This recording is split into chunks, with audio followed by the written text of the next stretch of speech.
their TVs, their toys, and in the process drove a satirical skewer into the heart of the cozy American middle class. Reboot director Gil Kennan has all but neglected this idyllic setup. Parents of three, Eric Bowen, played by Sam Rockwell, and Amy Bowen, played by Rosemary DeWitt, are both inexplicably struggling financially as they move their family into an enormous house on the edge of Nowheresville, suburbia. She's an anxious, frustrated writer, and he's a puffed-up, fun dad who just got laid off from his job. Their kids are more likable by a clown's nose. 6-year-old Madison, played by Kennedy Clements, serves up the requisite amount of cute. Kendra, played by Saxon Charbino, is the teen with the tude, while Griffin, played by Kyle Catlett, is the awkward middle child, spooked by his own shadow.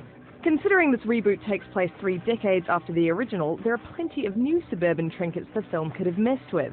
But this is a shorter, more aggressive Poltergeist, and there's very little build-up before the family is wrestling with corpses and trees and a box, yes, a whole box of evil clown dolls.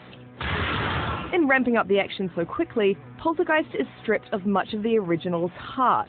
The family seem positively blasé about the fact that Maddie is trapped in a netherworld behind a TV, which is unsurprising considering how little screen time she got.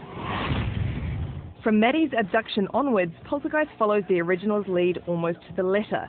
Enter Jane Addams' paranormal investigator Dr. Powell, followed later by Jared Harris as the gifted medium. The somewhat cynical difference between him and the original's irrepressible Tangina, he has his own reality show. There are some genuine frights in Poltergeist. Where Kennan fails in slow build-up, he succeeds in short, sharp jump scares. And there's also a near-brilliant scenario involving an electric drill. But he also makes the mistake of shining a spotlight on his ghouls, and the use of dodgy CGI left me further yearning for the slime-soaked practical effects of the original.